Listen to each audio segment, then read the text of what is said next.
제가 이제 그 11장 정도 분량으로 글을 썼는데, 일단 다음 주에 그 당부에 그 글이 나가기 때문에 그 핵심만 한 10분 정도 말씀드리겠습니다.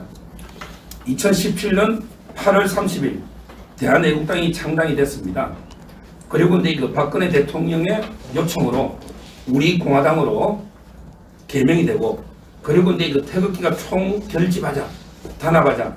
그래서 이제 그 자유공화당으로 통합됐다가 김문수 등의 탈당으로 다시 우리 공화당, 상당히 그 3년 동안 우여곡절이 있었습니다. 그렇지만 이게 대한민국의 수십 개 정당 중에 가장 이제 그 자유민주, 실향경제, 법치주의에 충실한 이게 바로 우리 공화당입니다. 결국 이제 이거 지금 정권은 크게 보면 이제 이거 수구좌파, 그다음에 종북좌파, 바로 이제 문흥좌파입니다. 오늘 그 이해찬이가 정계 뭐 이제 은퇴죠. 이해찬이가 물러나니까. 근데 또 20년 집권론을 이야기했습니다. 근데 제가 20년을 보면서 박근혜 대통령 형량이 10년 줄어서기 20년입니다. 어떻게 똑같이 20일까? 저는 이게 너무 오랫동안 우연의 일치일까? 결국 제가 보기에 지금 종북좌파, 문흥좌파, 수구좌파는 20년을 어떻게든 그 집권, 장기 집권의 음모가 있고, 이걸 이렇게 저지하기 위해서 박근혜 대통령은 억울하게 20년을 때리고, 이거 아닙니까? 그래서 저는 현 좌파 정권의 장기 독재를 막는 수 있는 분은 유일하게 박근혜 대통령 뿐이다. 박근혜 대통령이 어디 있든, 감옥소에 있든, 밖에 뭐 나오시든, 어떤 경우도 현 정권과 딱 각을 세워 싸우고 저지할 수 있는 건 박근혜 대통령 뿐이다. 이걸 이제 먼저 말씀을 드립니다. 그리고 이제 그 글에 보면 일단 이제 그 참혹한 현 정권의 그 민심 위반, 그 실태를 좀 소개하면서 먼저 이제 현 정권의 말로는 어떻게 될 것인가. 일단 현 정권이요, 이제는 이제 지지율이 얼마 전에 갤럽에서 39가 나오고, 또 이제 민주당과 미래통합당이 리얼미터 역전되는 것도 나왔지 않습니까?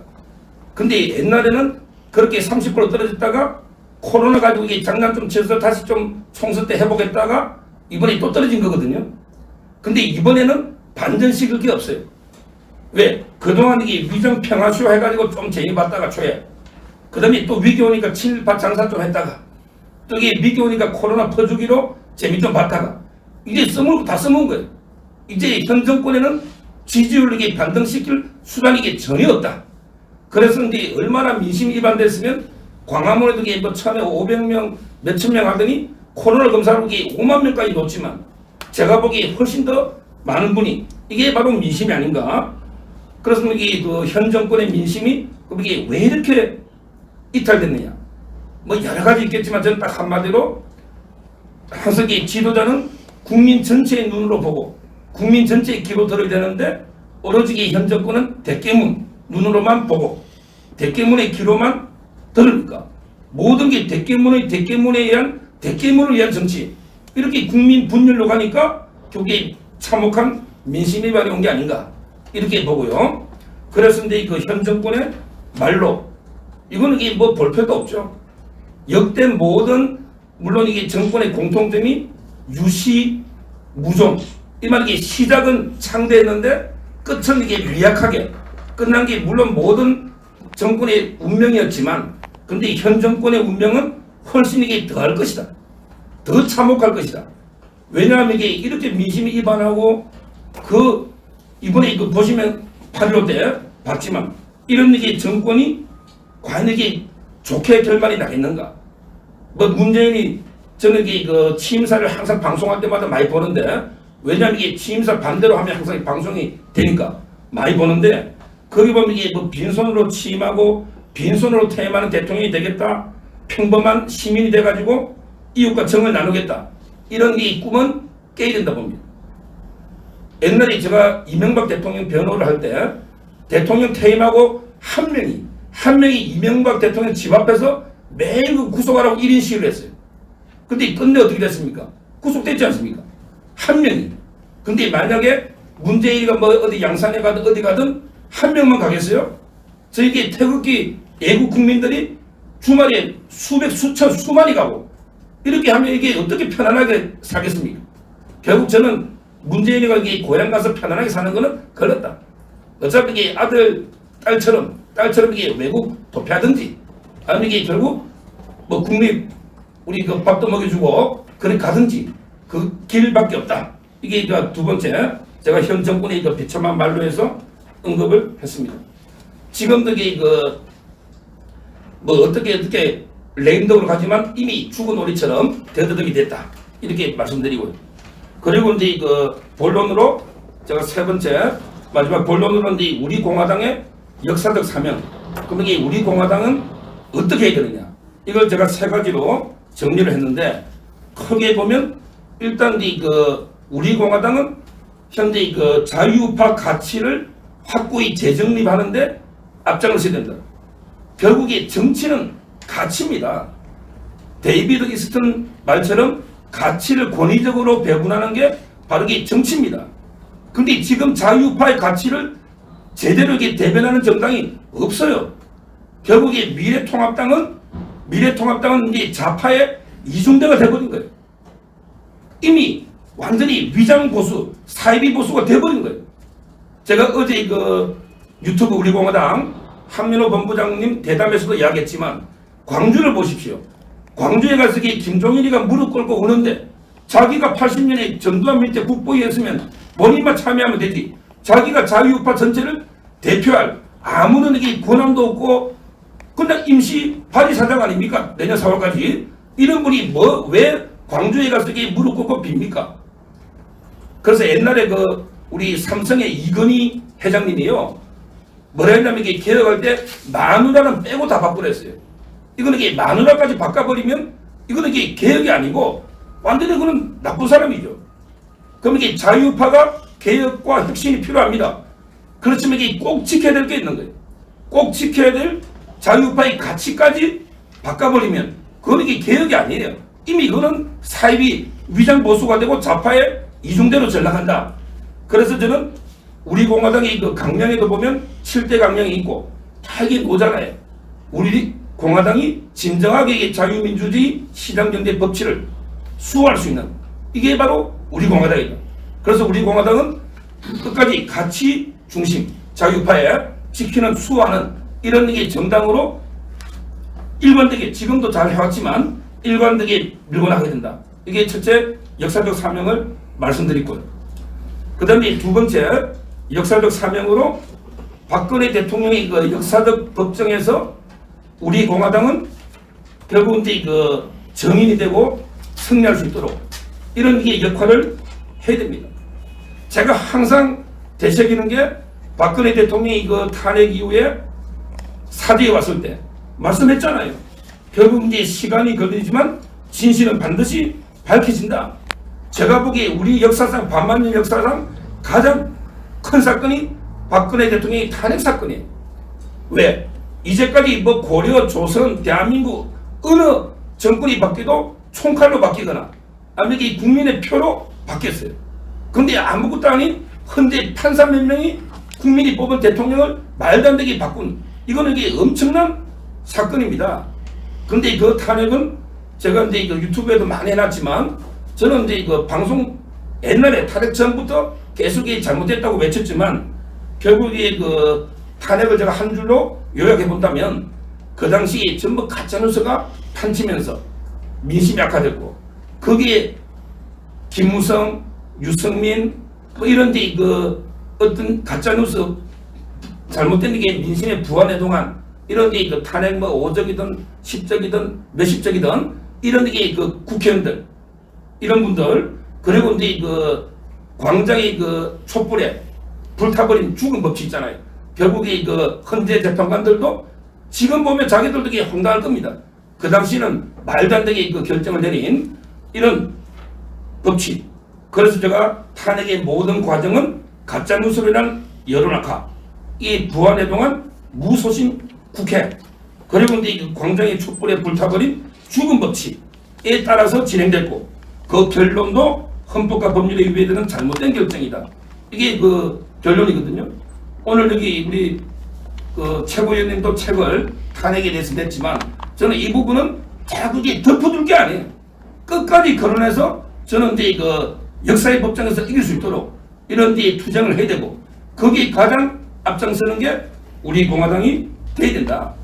그래서 항상 그 탄핵의 진실은 촛불 이게 아니고 달 문제 이것도 아니고, 지금 달이 몰려가니까 결국에 밝은 해 태양 박근혜 대통령 넣어야만 이게 되는 탄핵의 진실은 밝혀진다, 이렇게 봅니다. 그리고 세 번째 마지막으로 우리 공화당은 우파 혁명, 지금 이게 우리나라는 이게 우파 혁명이 필요한 정말 이게 절체절명의 위기입니다. 이미 자유 대한민국은 저는 이게 죽었다. 정말 이게 지금 온 분야의 좌파 종북 좌파들이 판치면서 완전히 주류를 교체하기 위해서 지금 현 정권이 발악하고 있잖아요. 이런 경우에 저는 제2의 건국의 심정으로 이승만 대통령, 그 다음에 박정희 대통령의 부국의 심정으로 다시 한번 이게 우파 혁명이 필요하다, 이렇게 보고, 그럼 이게 여기에 누가 서느냐? 과연 이게 미래통합당이 좌파에 이중돼 위장보수가 이게 어떻게 우파 혁명의 본산이 됩니까? 숫자만 많다고 이게 됩니까? 그래서 저는 지금 이게 미래통합당은 어떻게든 이게 강화문 태극기 세력 전부 이게 손절하자. 이 사람에게 뭐 더 완전히 낡은 피니까 피갈이 하자, 손절하자, 이런 게 말도 안 되는 소리 하잖아요. 근데 현 좌파 정권을 척결하는데 표만 가지고 됩니까? 표만 가지고 안 되잖아요. 한 손에는 이게 투표지도 필요하죠. 근데 다른 한 손에는 태극기를 들어야 됩니다. 결국에 투쟁하고 행동하는, 머리만 우파만 뭐합니까? 손과 발이 이게 우파가 돼야 된다. 이런 이게 투쟁하는 분이 많아져야만 진정한 이게 우파 혁명이 되고, 이런 우파 혁명의 총 본사는 우리 공화당이 될 수밖에 없다. 그래서 저는 두 번의 기회가 있다고 보는 게, 결국은 이제 언제 놓도 박근혜 대통령은 놓습니다. 박 대통령이 놓으면 정치 지형은 완전히 바뀔 것이다. 결국에 자유파의 주류는 박근혜 대통령이 될 수밖에 없고, 그렇다면 이게 우리 공화당도 다시 한번 이게 제2창당처럼 비약적으로 발전할 수 있는 이런 데 한 번의 기회가 있고, 또 하나의 기회는 미래통합당의 대분열될 수밖에 없어요. 결국에 김종인이가 자유파의 영혼까지 팔아먹고 현 정권에 빌붙어서 이렇게 하고 있는데, 과연 이게 미래통합당에는 자유파의 소신을 가진 분이 없겠습니까? 김진태 의원이든 여러 의원들이 있습니다. 그럼 이게 대분열되면 저는 진짜 자유파의 가치를 가진 이런 분들이 우리 공화당하고 대통합을 해서 다시 한번 이게 비약적으로 발전할 수 있는 이런 이게 충분한 기회가 있다, 이렇게 봅니다. 그래서 제가 세 가지로 요약을 했고, 조금 이게 시간이 길어지긴 한데 일단 이게 발전을 이 정도로 마치고 또 토론을 통해서 좋은 말씀들 듣도록 하겠습니다. 감사합니다. 마무리 발언으로 제가 이제 아까 세 분의 대통령 의혹하고 이제 한자성으로 말씀드렸는데, 이제 마지막으로 우리 공화당의 역사적 사명과 관련해서 뭘 해야 되느냐? 저는 이제 우리 공화당이 자유파의 승리를 위해서 세계의 전쟁을 수행해야 된다. 세계의 전쟁터에서 좌파와 치열한 불태전의 각오로, 임전무태의 각오로 전쟁을 해야 된다, 이렇게 봅니다. 그 세계의 전쟁이 첫째는 이제 역사 전쟁, 그 다음에 언론 전쟁, 그리고 이제 교육 전쟁입니다. 이 세 개가 아주 중요합니다. 역사 전쟁, 모든 역사는 과거의 역사가 아닙니다. 모든 역사는 현재의 역사입니다. 현재를 지배하는 자가 과거를 지배하고, 그렇게 미래를 지배하는 거예요. 지금 이게 좌파들은요, 가장 존경하는 사람 속으로 꼽아보면요, 1위 김일성, 2위 여운형, 3위 김원봉이죠. 문재인이가 김원봉 영전에 술 한잔 바치고 싶다 했잖아요. 근데 좌파들은 약간 위장해서 김구를 내세우고 있어요. 이인영이가 김구가 국부라고 그랬잖아요. 근데 김구가 어떻게 국부가 됩니까? 국부라는 게 나라를 세우고 건국한 대통령인데, 김구는 이게 건국을 막았잖아요. 그럼에도 이 김구를 앞에 내세우고 속으로는 이 김원봉, 여운형, 김일성을 찬성하는, 이게 좌파입니다. 저는 이게 깜짝 놀란 게, 얼마 전에 사상까지 이해하지만 인천 상륙작전에서 어민이 피해를 봤는데 이걸 보상해주는 조례를 만들었어요. 아니, 인천 상륙작전이 나라를 구한 6.25 풍전등할 위기에서 나라를 구한 전투인데 거기 어부가 피해봤다고 지금 보상해준다? 이게 좌파들이에요. 이러면 이게 결국 끝없이 올라가는 거예요. 저는 이런 좌파들의 역사 왜곡에 맞서서 제가 이게 치열하게 싸워야 된다, 거기에 우리 공화당이 앞장서야 된다. 그래서 제가 아까 이승만 대통령을 말씀드린 거고요. 자, 그 다음에 두 번째, 저희는 이제 그 언론 전쟁을 벌여야 돼요. 지금 이게 가짜뉴스를 유튜브가 퍼뜨리는 게 아니고 공중파, 지상파, 종편, 이게 가짜뉴스의 원상입니다. 최근에 10년 동안 저는 3대 가짜뉴스 꼽아보면요, MBC가 퍼뜨린 광우병, 그 다음에 그 천안함, 그리고 이제 그 세월호입니다. 광우병, 천안함, 이 가짜뉴스 아닙니까? 그 다음에 그 세월호는 그때 박근혜 대통령이 뭐 구판을 벌였다, 미래를 했다, 이게 가짜뉴스 아닙니까? 이렇게 정권의 홍위병, 나팔술들이 계속 이 가짜뉴스를 퍼뜨리면서 이렇게 적반하장으로 자유우파 유튜브 이걸 이렇게 공격하고 있잖아요. 그래서 우리는 치열하게 이런 이 가짜뉴스 언론 장악에 대해서 맞서서 싸워야만 된다. 이게 두 번째 전쟁이고요. 그 다음에 저는 마지막 가장 중요한 게 또 교육 전쟁이에요. 제가 이게 우리나라의 가장 암적인 단체 하나만 꼽으라면 저는 서서음식의 정교조입니다. 민노총 중에서도 정교조예요. 지금 이게 정교조가 하는 교육은 한마디로 이게 친일파처럼 우미나 교육이에요. 왜냐하면 이게 우리 유명한 그 레이몽 아롱이 이런 말 했잖아요. 머리가 좋고 정직한 사람은 좌파가 될 수 없다. 머리가 좋으면 똑똑한데 좌파가 되겠어요? 그 다음에 양심적이고 정직하면 절대 이게 좌파 못 됩니다. 둘 중에 하나는 없어야지 좌파가 돼요. 뭐 예를 들어 이게 유시민처럼 머리는 좀 있는데 거짓말쟁이 이런 사람들이 좌파 될 수 있는 거예요. 아니면 이게 머리가 뭐 이게 둘 중에 물론 대부분은 둘 다 없는 사람이 제일 많죠. 좌파에서는 머리도 없고 뭐 양심도 없고 둘 다 없는 게 제일 많지만 최소한 이게 둘 중에 하나도 없어야지 좌파가 되지. 머리 좋고 양심적인 사람은 좌파가 안 돼요. 우파가 될 수밖에 없습니다. 근데 정교조는 어떻게 해요? 결국 그 머리 나쁜 왜 좌파 교육을 시키게 되니까 이게 바로 우미나 교육이 아니냐. 이걸 이게 방치하면요 정말 이 어린애들이 물들어서 학생들이 도저히 우파가 안 됩니다. 그래서는 결국 역사전쟁, 언론전쟁, 교육전쟁 이 세 개의 전투에서 정말 이게 그 치열하게 저희가 불태전의 각오로 싸워야 되고 거기에 우리 공화당이 가장 앞장서야 되는 거예요.